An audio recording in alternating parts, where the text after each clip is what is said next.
Bienvenidos y bienvenidas todos ustedes a este espacio donde estaremos abordando algunos aspectos relacionados a los antecedentes y origen del pensamiento jurídico occidental. En este capítulo nos referiremos a la civilización griega. Al igual que las civilizaciones ubicadas al norte del África y del Asia Menor, fue fuertemente influenciada por el sistema de creencias y por lo tanto existe una interrelación en la sociedad primitiva y a inicios de la sociedad antigua griega entre las normas jurídicas y las normas religiosas. Por ello, la representación desde la divinidad del derecho, la seguridad y la paz viene a organizar la convivencia de los miembros de esta civilización, encontrándonos entonces a Irene como diosa del derecho, seguridad y paz. Posteriormente, estas concepciones del derecho, la seguridad y la paz vienen separándose y nos encontramos entonces a Temis como diosa del derecho, a Eunomia como diosa de la seguridad, mientras que Atenea representa la diosa de la sabiduría y Dike la diosa del decreto divino y de la sentencia humana. Las ciudades-estado de la civilización griega, remontadas alrededor de unos 1200 años antes de Cristo, comenzó a desarrollar una forma de organización político-territorial que, explicado desde la política, instituye sistemas como la monarquía, la oligarquía aristocrática, la tiranía y la democracia. Sistemas que posteriormente fueron asumidos por la mayoría de los pueblos de África, Europa y del Asia Menor, y que determinó un pensamiento político en el devenir de la historia, llevado a su máxima representación imperialista, como la civilización romana. Por tanto, la ciudad-estado griega va a tener una especial connotación dentro de la historia de la humanidad, en cuanto a la formación y el desarrollo de las instituciones políticas. De igual manera, esta sociedad tuvo relación directa con la regulación y evolución de la concepción y de la institución de la familia. Sin embargo, fueron los antiguos griegos quienes reflexionaron sobre la mayor parte de los ideales políticos y jurídicos, tales como la justicia, la libertad y las instituciones dentro del marco de la ciudad-estado. Por ello, nos encontramos que en esta civilización existe un proceso que va caracterizando las dinámicas del derecho. La concepción de lo político y de la política tuvo un alto contenido sobre la lucha por el poder económico. De allí vemos cómo el poder político en algunos momentos está direccionado por los intereses de clase, por la concentración del poder o por la distribución del mismo. Por otro lado, la helenización de Oriente desarrolla desde una visión cultural asuntos como las artes, las ciencias, la educación, el tratamiento sobre las formas para garantizar la libertad individual y su coexistencia con los intereses de lo social, la lógica y el derecho. De allí, el Estado asume como una de sus atribuciones el tratamiento de la educación, la seguridad y defensa, y las prácticas comerciales desde un enfoque de interés público, lo colectivo, y que se encuentra expresado posteriormente en el Código de Dracón en el año 621 a.C. El contenido de esta legislación o de este instrumento jurídico que regula la convivencia en la civilización griega viene a concebir, por tanto, la justicia como impartida por los sabios ancianos y posteriormente es a partir de unos órganos concretos creados por parte del Estado. Nos encontramos que la familia es considerada monogámica, mientras que se instituye la condición de extranjero. Por tanto, se comienza a estratificar a la sociedad. En el año 594 a.C. tenemos la Reforma de Solón, que establece la eliminación de la figura del mayorazgo, la división de clases sociales según su nivel de ingreso económico, y allí nos encontramos que la estratificación de la sociedad en las ciudades-estado griega estaba representado por los ciudadanos. Recordemos que la mujer y los menores dentro de la familia griega eran considerados como con una capiti diminutio, es decir, con una reducción de su capacidad. Por lo tanto, tenían una capacidad desde el punto de vista de goce, pero no una capacidad desde el punto de vista de lograr.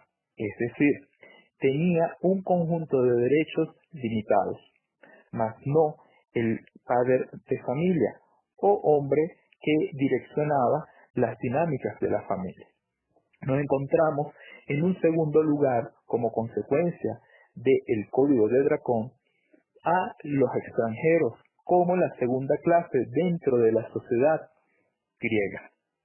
Y en un tercer momento nos encontramos a los esclavos, los artesanos y los comerciantes, aquellos que también trabajan la tierra concretamente.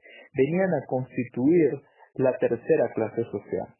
Recordemos que, si bien es cierto, en la sociedad antigua el esclavo era considerado una cosa, por lo tanto, no tenía capacidades para asumir derechos, ni por tanto asumir obligaciones, representaba en las ciudades-estado griego al menos una tercera parte de la población, y por lo tanto se asumían desde el punto de vista del número de pobladores a efectos de la planificación y organización de la política de estos ciudades-estado.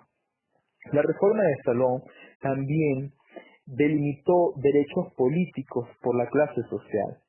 Se instauran los impuestos y responsabilidades de los funcionarios públicos y se estructura la organización del Estado a través del bulé u órgano legislativo, la eclesía o asamblea y la elicia o forma de estructura de administración de la justicia a través de los tribunales. Tenemos entonces que ocurre un proceso de concepción del monopolio de la administración de justicia por parte del Estado. Se regula la familia como institución jurídica, estableciéndose normas con respecto al matrimonio, la herencia y la adopción.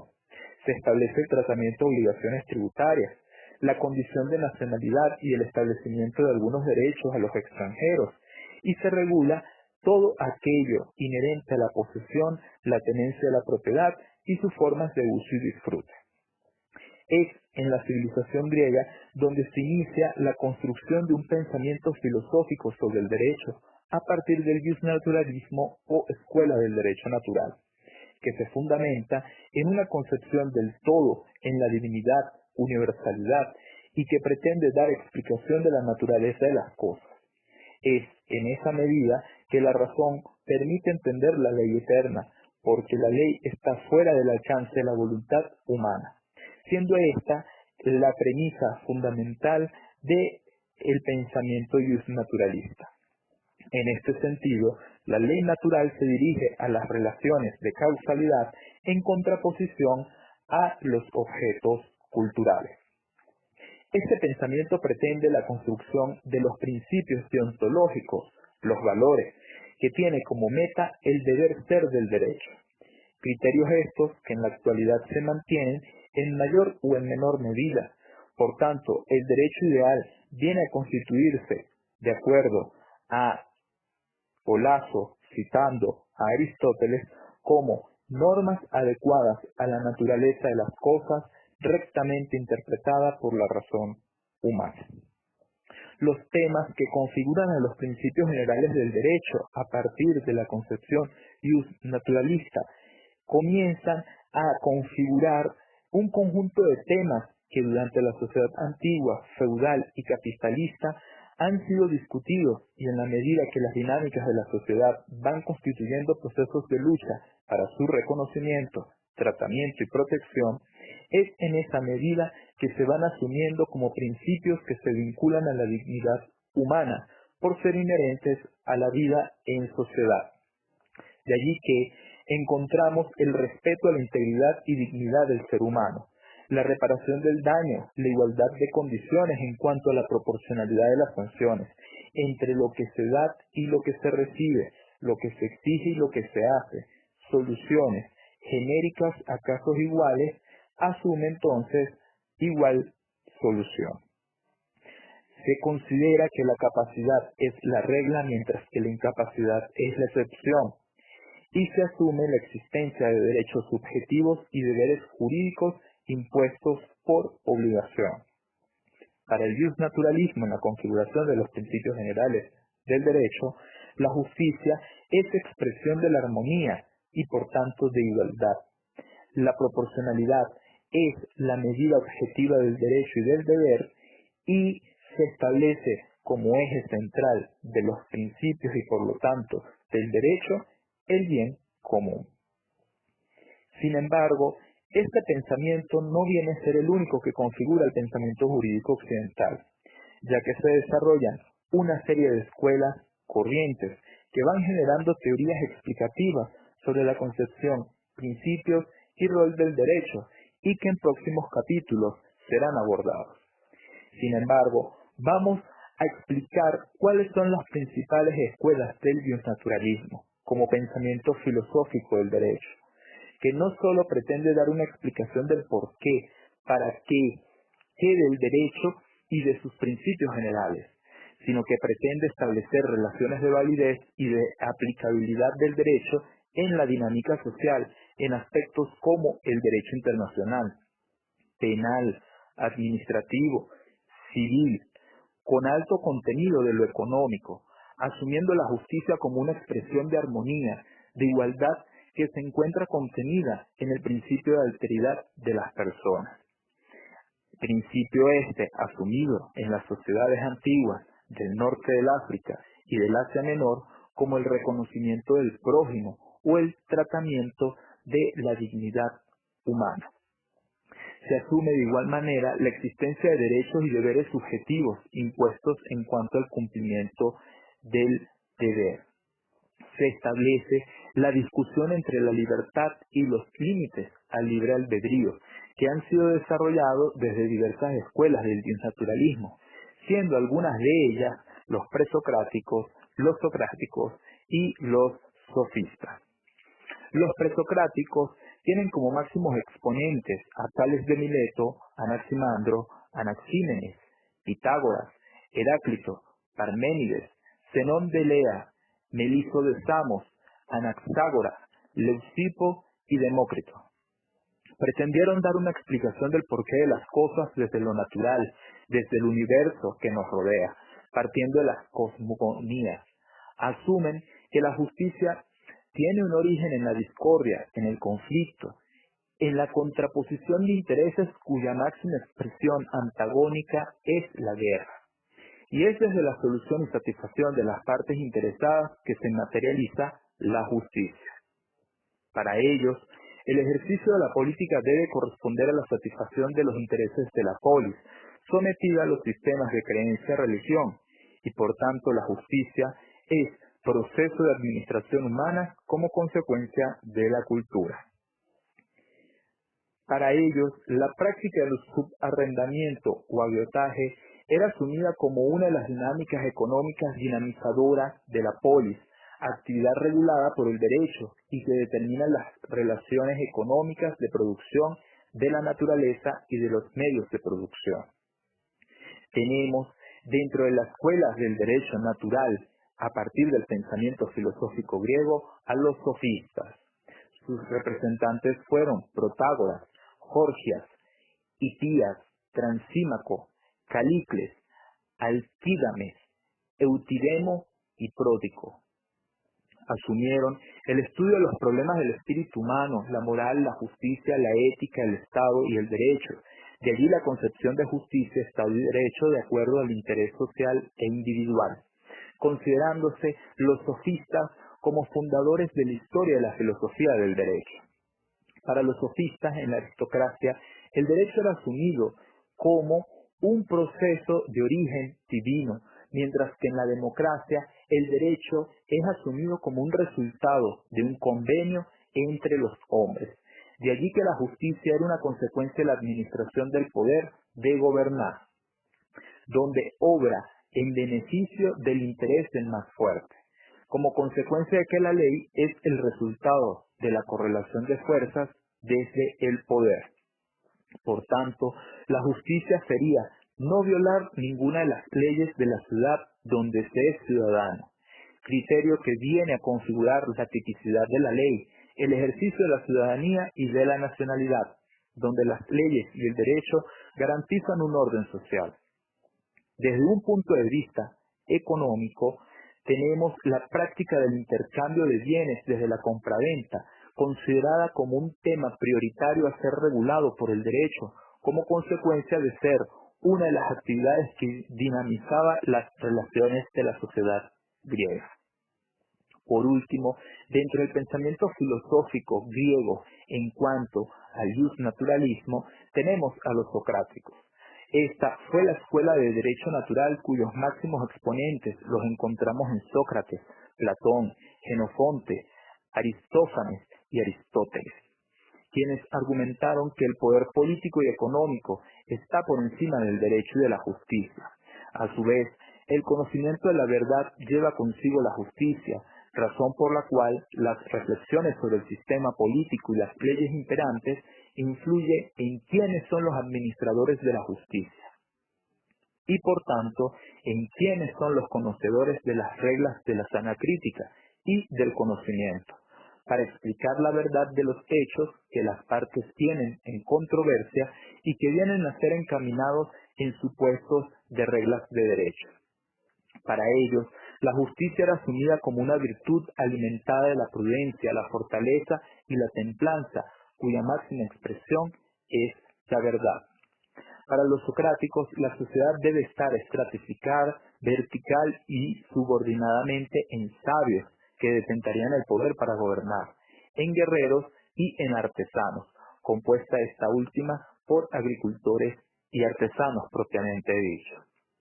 Concretamente, para Aristóteles, se le atribuye a la vida social una importancia considerable, mas no determinante en la formación del derecho, a partir de la idea, el derecho es en parte, pero no totalmente, un producto social, que va construyendo algunos aspectos fundamentales para la sociología jurídica.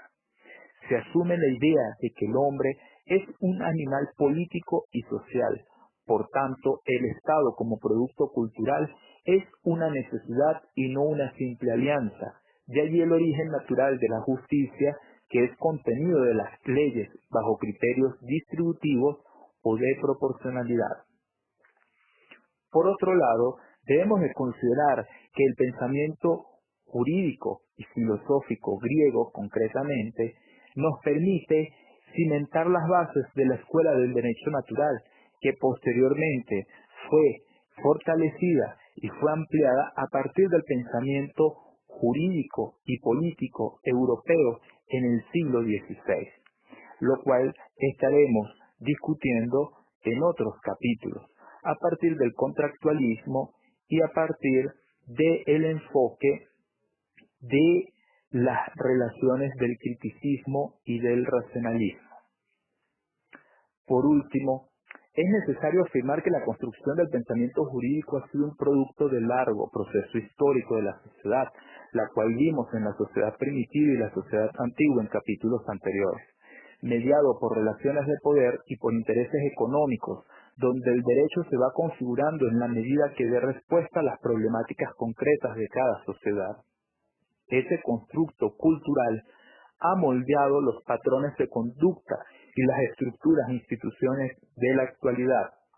Y es en el pensamiento filosófico griego, en las escuelas del naturalismo o escuelas del derecho natural, que encontramos las ideas que posteriormente configuraron los derechos humanos, las relaciones de los ciudadanos con el Estado, cuyo máximo hito se expresa en la Revolución Francesa en cuanto al criterio de libertad, no solo individual, sino económica, que da cabida a la sociedad capitalista bajo un pensamiento liberal, donde la consecución de los derechos inherentes al ser humano se ubica en una estructura concreta, en un contexto que iremos explicando en futuras clases.